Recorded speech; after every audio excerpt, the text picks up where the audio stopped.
7 loan application na sobrang baba lang ng interest. So yes, tama yung narinig nyo. So ito yung mga legit na loan application ngayong 2026 dahil yung iba nga na legit din is medyo mataas yung interest niya.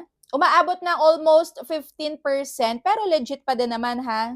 Walang pananakot. Pero ito nga is yung mga interest lang ay 5% and below.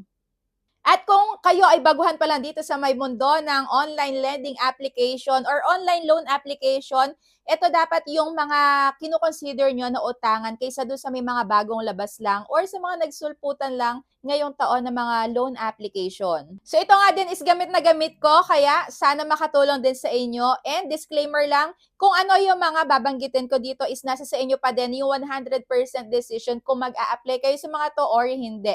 Basta, alam ko makakatulong to sa inyo. Kaya ayun, simulan na natin.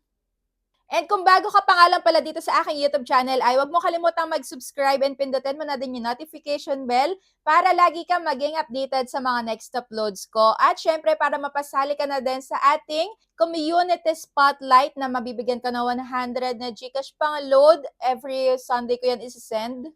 At yung mga mananalo dyan na super mga active kada upload natin, ayan, mag-comment, mag-like, mag-share. Ipopost ko yung mananalo dito sa may community natin sa may YouTube.